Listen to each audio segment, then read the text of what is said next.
আসসালামু আলাইকুম। পঞ্চম শ্রেণীর বাংলা বই নিয়ে ধারাবাহিকভাবে আলোচনা করছিলাম, তার ধারাবাহিকতা এখন তোমাদের সাথে পার্ট 10 নাম্বার নিয়ে আলোচনা করব।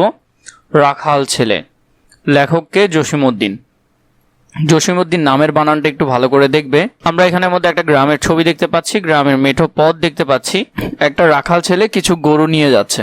রাখাল ছেলে বারেক ফিরে চাও। বারেক মানে একবার টাকাতে বলছে, বারেক মানে একবার, বারেক। বাঁকা গায়ের পটটি বয়ে কোথায় চলে যাও? এই যে গ্রামের যে বাঁকা পটটা, এটা বয়ে তুমি কোথায় চলে যাচ্ছ জিজ্ঞেস করছে।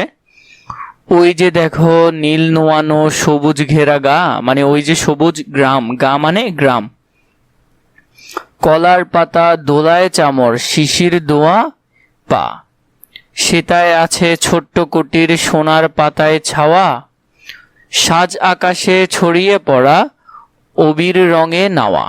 তো গ্রামের বর্ণনা দিচ্ছে যে সেখানে একটা ছোট কুটির আছে যেটা সুন্দর সোনার পাতায় মোড়ানো এবং সেখানে সুন্দর সাজানো বিভিন্ন জিনিস আছে। সেই ঘরেতে একলা বসে ডাকছে আমার মা। সেই ঘরের মধ্যে রাখালের মা একলা বসে তাকে ডাকছে। সেথায় যাব ও ভাই এবার, আমায় ছাড়ো না, মানে বলতেছে আমি সেখানে যাব আমার মায়ের কাছে। রাখাল ছেলে আবার কোথাও ধাও, পূব আকাশে ছাড়লো সবে রঙিন মেঘের নাও, মানে পূর্ব দিক থেকে মেঘ আসছে সেটা বোঝাচ্ছে। ঘুম হতে আজ জেগেই দেখি শিশির ঝরা ঘাসে, মানে সে ঘুম থেকে উঠেই দেখে ঘাসের মধ্যে শিশির লেগে আছে। মানে আমরা শীতের সময় দেখি না যে শিশির জমেছে, সেগুলা।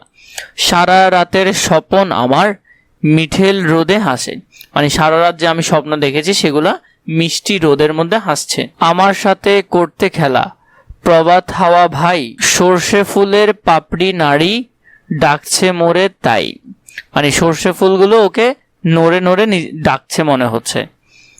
চলতে পথে মোটরশুটি জড়িয়ে দুখানা পা, মানে মোটরশুটি গাছ তার পায়ে জড়িয়ে যায়। বলছে ডেকে গায়ের রাখাল একটু খেলে যা, মানে যে গায়ের ছেলে তুমি আমার সাথে একটু খেলে যাও।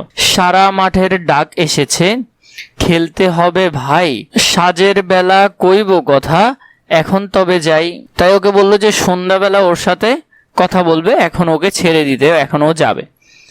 অর্থ জেনে নেই। আবির রং মানে হলো লালচে রং, কুটির মানে কুড়ে ঘর, কোথা দাও মানে কোথায় ছুটে চলছো, চামর মানে পাখা, নাও মানে নৌকা, নীল নোয়ানো মানে নীল আকাশ নেমে এসেছে এমন, প্রভাত হাওয়া মানে সকালবেলার বাতাস, বাঁকা গায়ের পথ মানে গ্রামের বাঁকা রাস্তা, বারেক মানে একবার মাত্র, মিঠেল রোদ মানে কোমল রোদ, সবুজ ঘেরা গা সবুজ গাছগাছালিতে ভরা গ্রাম, সাজ আকাশ সন্ধ্যার আকাশ, সোনার পাতায় ছাওয়া মানে হলো শুকনো সোনালী পাতা দিয়ে ঢাকা। অনুশীলন সমাধানগুলো তোমরা অনেক বেশি দেখো, তার জন্য তোমাদেরকে অসংখ্য ধন্যবাদ। 1 নম্বরে হলো বাক্য তৈরি করি। এই যেখানে শব্দগুলো আছে যেগুলো আমরা কবিতার মধ্যে ব্যাখ্যা করে পড়েছি, সেই শব্দগুলো দিয়ে আমরা এখন বাক্য তৈরি করব। একলা ঘরে, রঙিন মেঘ, কলার পাতা, শিশির ঝরা, ছোট কুটির, এগুলো দিয়ে আমরা একটা একটা করে বাক্য লিখবো, যেগুলো তোমরা এখানে বইয়ের পাতায় লিখে ফেলবে। প্রথমে দেখো, একলা ঘরে বসে সে মায়ের কথা মনে করছিল, তাহলে এটার উত্তর লিখতে পারো এটা। 2 নম্বর, রঙিন মেঘ, আকাশে ভেসে থাকা রঙিন মেঘগুলো খুব সুন্দর লাগছিল, তাহলে 2 নম্বর লিখতে পারো এটা। 3, কলার পাতা, গ্রামে কলার পাতা করে খাবার পরিবেশন করা হয়, এটা তোমরা এখান থেকে দেখবে।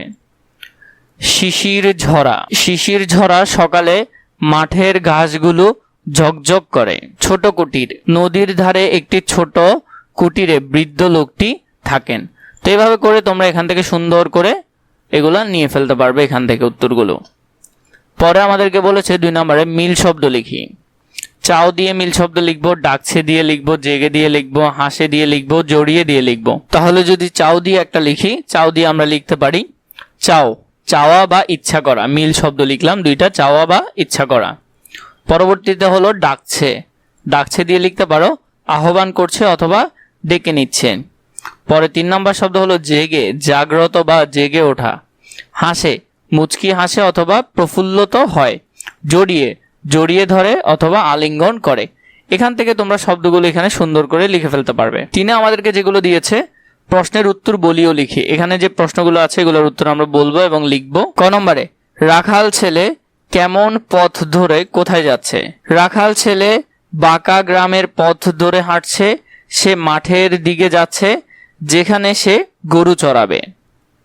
2 নাম্বার, গ্রামটিকে সবুজ ঘেরা বলা হয়েছে কেন? গ্রামটির চারদিকে আছে অনেক গাছপালা, ক্ষেত খামার ও সবুজ প্রকৃতি রয়েছে, এই জন্য গ্রামটিকে সবুজ ঘেরা বলা হয়েছে।